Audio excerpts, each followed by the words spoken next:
Bonsoir à tous, voici les titres de l'actualité de ce mercredi.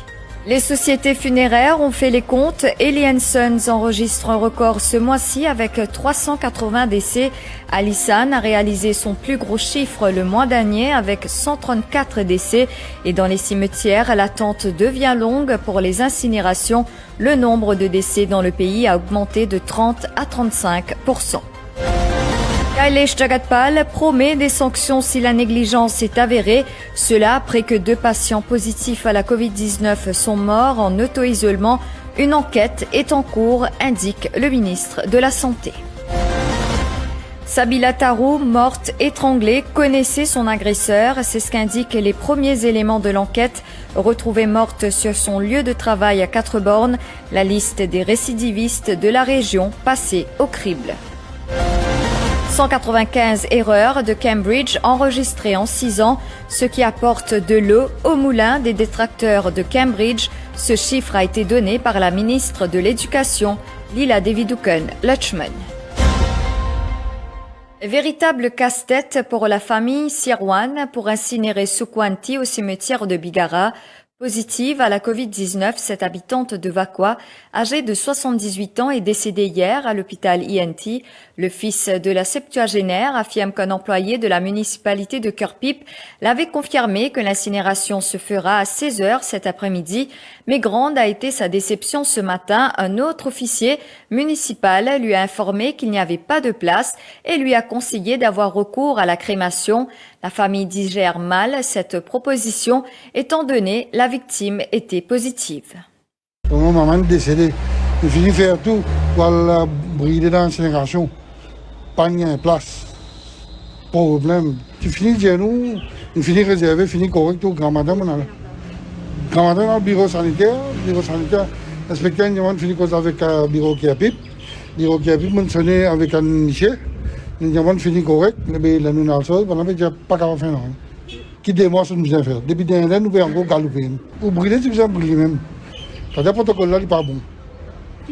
Il y a un risque. Personne ne peut épargner avec ça virus. Mais je ne sais pas quand il peut brûler, il est capable, je ne sais pas. La fumée, je ne peux pas respirer, il y a du monde qui est là-bas. Je ne sais pas. Mais dans la machine, définitivement, tu peux en avoir. Une plus sécurité pour vendre du monde parce qu'ils n'ont pas accès. Et à la Marie Vakwa, la famille Sirwan est anéantie après la mort de Sukwanti. Varuna confie que sa belle-mère a contracté la Covid-19 à l'hôpital Victoria à Kandos, où elle était admise pour une douleur au genou. Je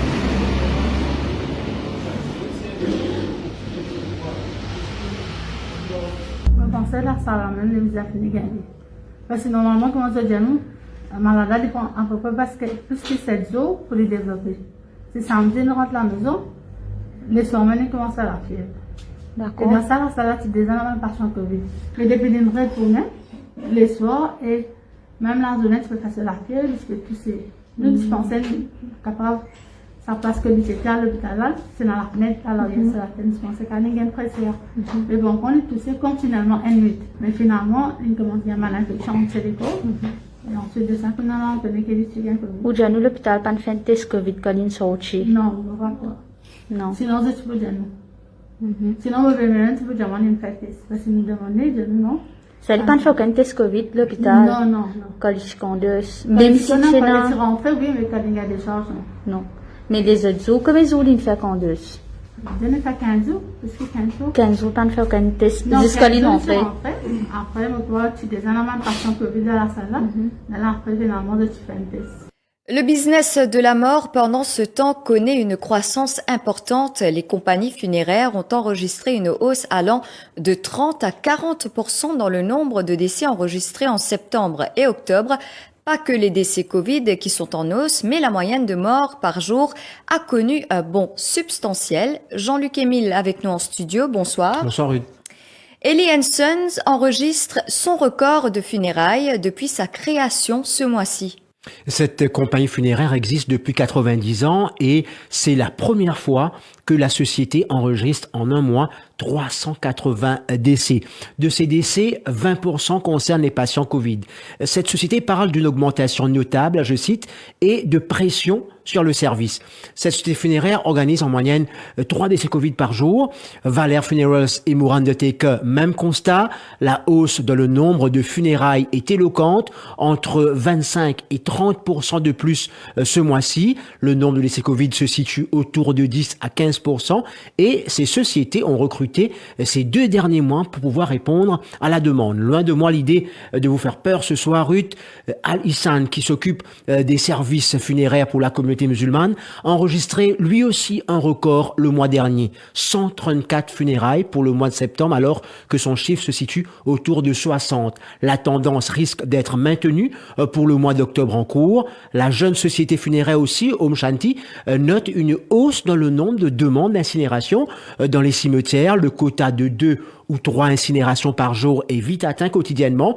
Des fois, il arrive qu'on renvoie pour le lendemain les funérailles si dans les cimetières de l'île. Ailleurs, le créneau horaire est déjà réservé. C'est un véritable casse-tête en ce moment pour les mairies également qui gèrent ces incinérateurs. Grosse demande, parfois il faut même aller jusqu'à choisir le bûcher quand partout est complet. Les opérateurs du business de la mort se frottent les mains certes, mais sont inquiets au même titre que le personnel médical et autres professionnels de la santé. Tous cherchent une explication à ce boom des décès. Voilà un dossier qui mérite d'être déterré. Merci Jean-Luc Émile pour toutes ces précisions. Le rajeunissement des cas de la Covid-19 et l'augmentation des formes graves de la maladie suscitent plusieurs interrogations sur l'efficacité des vaccins, mais aussi sur le suivi accordé aux patients qui sont en auto-isolement. C'est la Domiciliary Monitoring Unit qui est chargée du suivi des malades. Ce soir, on s'intéresse à la prise en charge et qu'est-ce qui explique le décès des personnes doublement vaccinées ayant contracté le coronavirus. Élodie Deman, bonsoir. Bonsoir Ruth. Comment un patient doublement inoculé peut-il perdre la vie? Quelles sont les raisons, Élodie? Eh bien Ruth, elles sont multifactorielles. Quand une personne reçoit sa première dose de vaccin, elle est protégée à environ 40%. Et quand elle est inoculée, la deuxième fois, elle est protégée à environ 80%. Et si elle contracte la Covid-19 avant d'avoir atteint l'immunité, elle peut alors développer une forme sévère de la maladie et même perdre la vie. Puisqu'il faut attendre 2 semaines pour que le vaccin soit effectif, Maurice compte à ce jour au moins 2 cas de ce type. Autre facteur, les comorbidités comme on le sait, mais aussi les antécédents médicaux. Par exemple, si une personne était asthmatique durant l'enfance, elle devient ainsi vulnérable. Et la grande interrogation, Élodie, l'efficacité des vaccins administrés à Maurice. Oui, le leader de l'opposition affirmait que le Sinopharm avait une efficacité réduite, un argument confirmé par le virologue Shamim Jomdali, qui s'est lui basé sur des études récemment publiées, comme celle réalisée par le Bahreïn. Le sérum chinois est moins efficace qu'AstraZeneca et Pfizer, puisque le vaccin anglo-suédois et le vaccin américain ont été fabriqués à partir d'un virus actif, contrairement à Sinopharm, qui comporte, lui, un virus inactif et protège un individu durant 3 à 4 mois seulement. Maurice, pendant ce temps, a enclenché la phase 3 de sa campagne vaccinale. À ce jour, 15 439 personnes ont reçu leur booster shot. Et qu'en est-il de la prise en charge des patients à domicile? C'est en septembre dernier que la Domiciliary Monitoring Unit a démarré ses opérations. Et cette unité du ministère de la Santé comprend une quarantaine de médecins qui se déplacent à travers l'île pour se rendre au chevet des patients positifs à la Covid-19. Ils effectuent une quinzaine de visites quotidiennement. Le suivi se fait également par téléphone. Le patient reçoit ainsi un appel et il est questionné sur son état de santé, soit l'évolution des symptômes. La DMU a toutefois essuyé plusieurs critiques sur leur capacité à réagir promptement. D'ailleurs, je vous le rappelle, une enquête a été initiée après la mort de 2 jeunes hommes qui ont succombé lundi à la Covid-19 alors qu'ils étaient en auto-isolement. Merci Élodie pour toutes ces précisions. Et cette mise en garde lancée par le ministre de la Santé ce matin, si l'enquête détermine qu'il y a une négligence, des sanctions seront prises. Kailesh Jagatpal était interrogé par Radio Plus sur le décès de 2 jeunes hommes qui étaient En auto-isolement, dévasté, l'épouse d'une des victimes a déploré hier qu'aucune assistance n'a été prodiguée à son époux, bien qu'elle ait informé la Domiciliary Monitoring Unit que l'état de santé de son époux se détériorait. Le ministre Jagat Pal affirme qu'il écoutera les deux versions. Il procédait au lancement du Laboratory Management System à l'hôpital Victoria. Monsieur mon final comme ça, mais bien sûr, ça les bouge sujet à l'enquête. Là, nous finissons une version, vous comprenez, une famille qui finit perdienne sur famille, et dans par exemple, si c'est ça le cas, confirmé que DMU pas fin répondre sur l'appel ou bien pas fin venir. Et en même temps, moi, je écoute toutes les déviations, bien sûr. Après, ça dit pour faire une enquête. Et si l'enquête située, que oui, ça devient clairement là, pour le moment, nous avons une allégation de négligence. Et pour ça, il y a une sanction, on connaît qui feuille de route, ça pour prendre les clairs dans le ministère. Sabila Tarou connaissait son agresseur. Selon les premiers éléments de l'enquête, elle a été tabassée avant d'être étranglée selon l'autopsie pratiquée par les médecins légistes Sudesh Kumar Gangadine et Maxwell Monvoisin. Sabila Tarou aurait surpris un ou des voleurs dès qu'elle est arrivée sur son lieu de travail à Quatre-Bornes hier matin. La victime faisait le ménage dans une maison dont le propriétaire se trouve à l'étranger. Et hier soir, elle a été retrouvée inerte seule à côté de la porte principale de la maison. Son fils, Hazar, confie que la victime travaillait dur car elle voulait faire l'acquisition d'une voiture. J'aurais décidé, moi, de faire un travail pour me ramasser un petit classement avec lui, là, c'était une vidéo. Un petit envie de voyage de tout longtemps. Parce qu'il a mis tout le temps de voyage pour lui, c'est mort. Avec ça, c'est où est mon frère, comment dire, qui conduit, qui tu peux conduire? Oui, je suis pour hier soir des cours. Tous les jours, il y a un travail? Il y a un travail, des fois par semaine là-bas. Moi, je dis que j'ai dit. Là, il travaille de mercredi, non, lundi, mercredi, avec vendredi, il travaille dans même l'endroit. Oui. Seulement dans une place. Mais vous pensez, qu'il y a un travail tout le temps pareil? Il est pareil, 10h, 3h. Ou que l'ordre là, un petit peu? Par contre, il y a la police de travail. On va dire aucune sûr. La police de travail. En attendant, la liste des récidivistes de la région est passée au crible.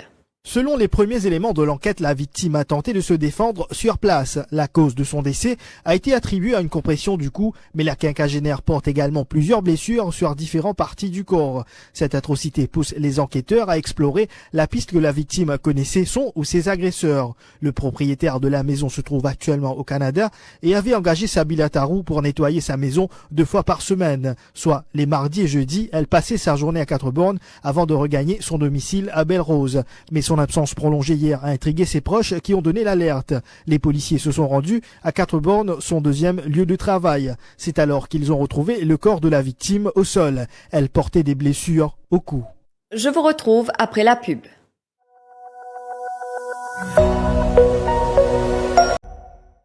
J'ai cru que le navire était impliqué dans la pêche illégale, c'est ce qu'a déclaré le constable Mahboub Emambux lors des travaux de la cour d'investigation sur le naufrage du Wakashio. Cet élément de la garde-côte nationale qui était en poste le soir du naufrage a expliqué qu'il avait reçu un appel d'une dame aux alentours de 20h. Celle-ci l'a informé qu'il y avait des lumières dans les eaux à Pointe-Desny. La séance d'aujourd'hui également marquée par l'audition du sergent Jean-Claude.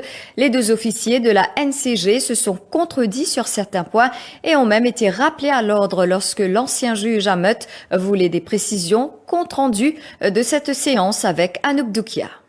Mahboub Emambux a indiqué qu'aux alentours de 20h, il a reçu un appel d'un élément de la garde-côte nationale de l'Operation Room pour lui demander s'il a établi un contact avec un navire qui est dans nos eaux territoriales. Il dit avoir répondu par la négative.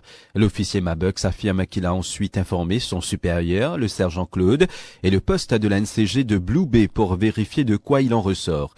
Le sergent Jean-Claude a pour sa part indiqué qu'il n'y avait aucune information selon laquelle un navire approchait Maurice. Il précise que le poste de Pointe-du-Diable essayait d'entrer en contact avec un navire. Il a fait comprendre à l'ancien juge Hamet qu'il était dans son bureau et qu'il a entendu qu'un officier était en train d'entrer en contact avec un navire. Ce n'est que vers 20h10 que la station de Blue Bay a pu entrer en contact avec le Wakashio, dit-il, et le capitaine leur a fait comprendre que le navire était en difficulté et qu'il s'était échoué sur les récifs. Quel protocole avez-vous mis en place? A demandé l'assesseur Mario Geneviève au sergent Claude. Et j'ai informer les personnes concernées, notamment l'ASP Lutchmoudou, et des directives ont été données. Après 7 mois de réparation en Inde, le CGS Barracuda est de retour à Maurice. Une cérémonie a été organisée au port ce matin pour l'accueillir. Ce navire de la garde-côte nationale a vu des améliorations au niveau du moteur et a aussi été équipé avec de nouvelles technologies. Barracuda assure la surveillance des eaux territoriales de Maurice. 74 mètres de long et opérationnel depuis le 12 mars 2015, le CGS Barracuda assure la surveillance des eaux territoriales de Maurice à Rodrigue en passant à Saint-Brandon, à Galéga, Diego Garcia et les environs. Le CGS Barracuda avait quitté Maurice le 8 février dernier pour se rendre à Vishakhapatnam en Inde pour des travaux de réparation. Ces travaux ont été interrompus momentanément à cause de la résurgence des cas de la Covid-19 en Inde. Le navire a quitté l'Inde le 8 octobre et est arrivé à Port-Louis le 18 octobre avec des améliorations apportées au niveau du moteur et de la technologie. Pendant sa refit-là, il prend l'effet dans une situation unique. Unique dans le sens que nous, dans des conditions sanitaires extrêmement difficiles, et que nous devons faire face à beaucoup de situations sanitaires. Et en même temps aussi, nous devons assurer que Barracuda se refit bien à bon port. Maintenant, qui nous fait le bateau, c'est que nous devons faire overhauling. Nous moteurs, ils refait. Nous avons un groupe électrogène, ils refait. Nous radars, ils upgraded. Nous avons un automatic identification system, ils upgraded. Nous avons un système CCTV caméra, le bateau qui est upgraded. Maintenant, comme vous trouvez à l'arrière, Barracuda maintenant, il a fait un refit en l'Inde, c'est après une période de 5 années. C'est-à-dire maintenant, comme un bateau-là était là, il est prêt pour prendre la mer, il est prêt pour faire toute une mission, ce que National Coast Guard peut dire nous faire, ce que le commissaire pour police peut dire nous faire, pour une surveillance EZ, et aussi, ce qui est plus important là-dedans, c'est que pour nous faire out-island support, c'est-à-dire à Galéga, Rodrigue, Saint-Brandon. Le navire est sous l'ordre du commandant indien Ravi Kumar, secondé par l'assistant surintendant de police Gandeo Chitaman de la NCG de Maurice. Le CGS Barracuda est conçu pour des opérations contre le piratage, la pêche illégale, la pollution en haute mer et également pour mener des opérations de recherche et de sauvetage. Le navire est aussi utilisé pour fournir un soutien logistique pour les îles éparses. Le Barracuda a la capacité de transporter un hélicoptère et aussi des véhicules vers d'autres îles. Éducation à présent. Au cours de ces 6 dernières années, 139 candidats du School Certificate et 56 du Higher School Certificate ont vu leurs résultats modifiés. Cela après des contestations auprès de Cambridge. C'est ce qu'a révélé la ministre de l'Éducation, Lila Devi-Dukan-Lutchman, à l'Assemblée nationale hier, à une interpellation du député travailliste Mahen Ganga-Parsad. La ministre s'est aussi expliquée sur les 37 candidats qui avaient relevé une faute dans leurs résultats dans la matière Design and Technology et des derniers examens du Higher School Certificate. Since 2015 to date, a total number of 91,300 candidates sat for the school certificate examinations, and there were 139 cases of grade changes made during that period. With regard to the higher school certificate, out of 52,877 candidates who sat for the examinations during that same period, there were 56 cases of grade changes. Allow me, Mr. Speaker, sir, to give the details thereof. For school certificate, in year 2015, there were 44 cases. In 2016, there were 20 cases. In 2017, 21 cases. 2018, 17 cases, 2019, 26 cases, and 2020-2021, 11 cases. For the high school certificate examinations, in year 2015, there were 9 cases, in 2016, 20 cases, in year 2017, 5 cases, 2018, 15 cases, 2019, 6 cases, 2020-2021, 1 case. Mr. Speaker, sir, I'm informed that the causes of discrepancy may result from marking scheme and assessment criteria not being consistently applied by a few markers having a different interpretation of the marking scheme. This tends to be more common in essay type and open-ended questions which require the personal judgment of the marker. Mr. Speaker, sir, I'm hereby tabling information pertaining to the number of cases, subject-wise, for both Cambridge SC and high school certificate, where discrepancies and anomalies resulted in grade changes. Thank you, Honourable Minister. Mr. Speaker, sir, can I ask the Honourable Minister whether her figures that she gave for 2020-2021 has taken care of design and technology discrepancy that was noted, especially in the results of 37 students of 2 particular secondary schools. Mr. Speaker, sir, in the case of design and technology results for high school certificate, it is true that 29 candidates from Collège du Saint-Esprit and 8 candidates from New Eton College who had entered for design and technology paper 9705, these students found their results as subsidiary results. And this information was given to the MES, which queried, and the case was referred to the Cambridge International, and the latter informed that in that particular, for these 2 batches of students, the special consideration that was meant to be applied because of the fact that they did not take the paper because of torrential rains was not applied. And immediately, the results were then reviewed and the students were given their A-level results. La journée internationale de la langue créole, célébrée demain, pour l'occasion, la faculté sciences sociales, en collaboration avec la Creole Speaking Union, ont organisé un webinaire ce mercredi. Objectif, faire le point sur le projet préparation terrain pour l'introduction créole République Maurice dans Parlement. Le docteur Yannick Bosquet, qui est en charge du sous-comité variation résistrale, explique que 4 sous-comités ont été mis en place. L'Université Maurice, MAI, Open University of Mauritius, l'Université des Mascarins et l'Université de Technologie, et fin propose de mettre la tête ensemble pour nous travailler, pour nous faire une proposition par rapport à introduction et service créole dans nos parlements. Alors, par rapport à après ça, une consultation là, finalement, 4 sous-comités qui finissent identifiés. Chaque sous-comité, il pour travailler un axe bien précis afin qu'il nous réussisse faire une proposition concrète pour capable servir créole dans le Parlement. Et donc, webinaire qui nous peut organiser aujourd'hui, l'objectif, c'est faire un bilan. Et chaque sous-comité pour venir de l'avant, pour venir dire à la que mon arrivée dans le projet. Par exemple, dans ce comité variation résistrale, mais aussi dans ce comité aménagement terminologie, nous finissons traduire plusieurs answers. Donc, dans ce comité variation résistrale, nous finissons traduire 3 answers, il y a un 3e qui est en cours, et qu'à partir de là, nous pouvons faire une proposition qui style créole capable de servir. Évidemment, nous encore au commencement, nous encore dans la première phase de la recherche, mais doucement, nous pouvons venir avec une proposition. C'est la fin de cette édition. Merci de l'avoir suivi. Très bonne soirée à vous.